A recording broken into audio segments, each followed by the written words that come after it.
Vamos conversar agora com o coordenador técnico do CETUT, o Sindicato das Empresas de Ônibus de Teresina.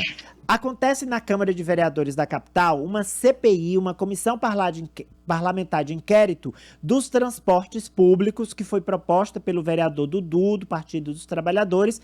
Esta comissão tem ouvido, desde a semana passada, empresários do setor, pessoas envolvidas no transporte. A gente quer entender, junto ao CETUT, ao Vinícius Rufino, que crise é essa que os empresários dizem que existe. Essa crise é motivada pelo quê? Perda de passageiro, desde quando isso tem acontecido. Muito bom dia, obrigado por conversar conosco, para a gente entender melhor o que está acontecendo com o sistema de transporte da nossa capital. Pois não, Vinícius Rufino? Bom dia e bom dia aos telespectadores. De fato, o que nós temos como a constatação é que esse período de pandemia, ele trouxe uma crise fora de qualquer perspectiva e sem precedente anterior, sem nenhuma verificação anterior igual. Então, o que acontece? Nós temos uma situação que trouxe uma queda de demanda. Tá? Não só, é importante frisar, não só em Teresina, mas no Brasil inteiro nós estamos verificando essa situação. Tá? Uma queda de demanda, uma queda consequentemente na arrecadação, né, do sistema. Isso traz um desequilíbrio na conta, né? Isso traz um desequilíbrio no custo operante no que está se recebendo, no que está se arrecadando e, consequentemente, gera esse desequilíbrio na conta, inclusive do que deve ser repassado pelo município a título de subsídio, né? Então, isso gera toda essa dificuldade.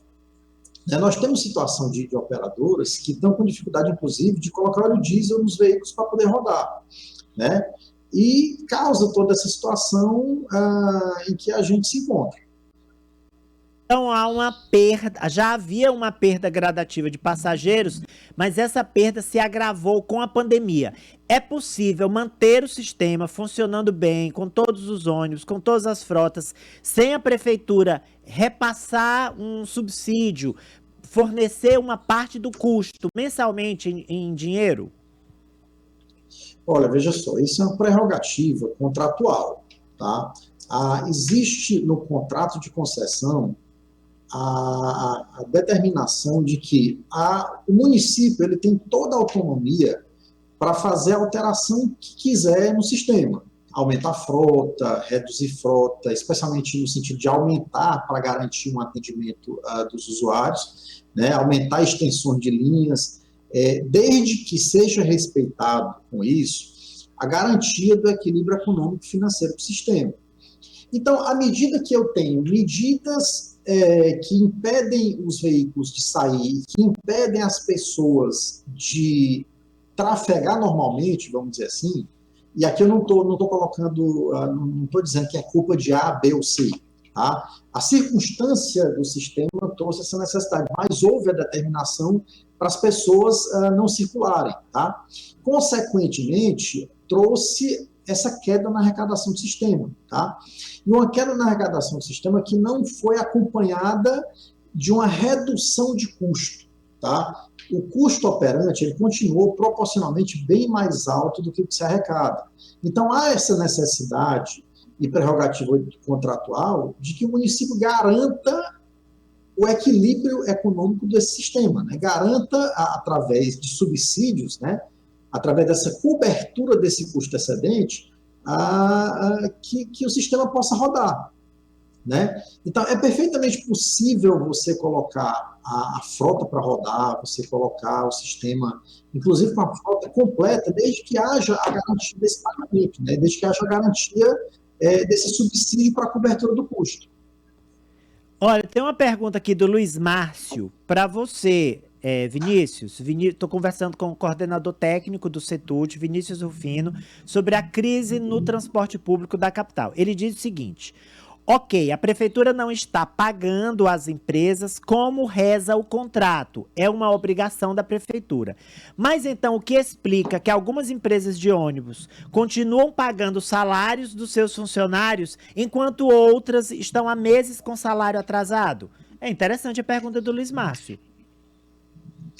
Veja só, nós temos empresas com realidades diferentes, tá? Existem portes de empresas dentro dos consórcios, existem empresas maiores e empresas menores, né?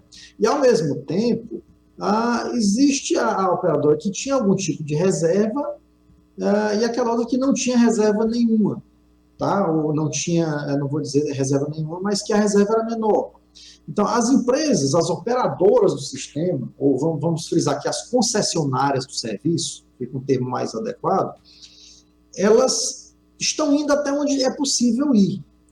Tá? Tem operador que está tirando do próprio bolso, tá? Da sua reserva, sei lá, tirando inclusive de outros negócios para dar cobertura no transporte, né? E a grande maioria recorreu à rede bancária. Tá? Até onde tinha algum tipo de crédito, recorreu à rede bancária para poder garantir, até certo ponto, o pagamento dos operadores. Né? Isso é fato. Então, assim, está sendo feito o que é possível se fazer para garantir a cobertura desses operadores e garantir que haja algum tipo de operação na rua para não prejudicar o usuário. Uma última pergunta antes de encerrar a entrevista com o Vinícius Rufino é do George, do Poti Velho, na Zona Norte de Teresina. Ele diz o seguinte: se não tem dinheiro nem para colocar o óleo para os ônibus rodarem, que dirá para manutenção? Isso não é um perigo para a população? Outra boa pergunta, Vinícius.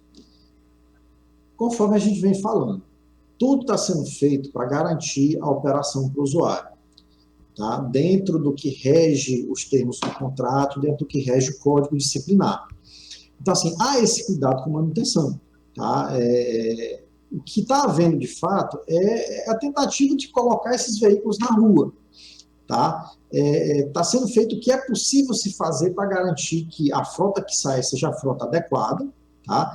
E aí, nesse ponto, a gente garante essa questão da manutenção, mas sempre dentro do que é possível se fazer. Né? É aquela coisa, a arrecadação hoje, a conta não fecha, mas tem que ser feito, tem que ser dado cobertura para a questão contratual, pelo menos do que está rodando. A frota, proporcionalmente, ainda está bem inferior a uma frota normal, né? Até por definições de ordem de serviço do órgão gestor. Né? Então, isso permite que seja feita manutenção naqueles veículos que estão rodando efetivamente. Né? Mas há, de fato, esse cuidado. Há sempre essa preocupação com a manutenção. Muito obrigado, Vinícius Rufino, coordenador técnico do CETUT. Bom trabalho para você. Tá, nós que agradecemos, estamos sempre à disposição. Olha só, eu falei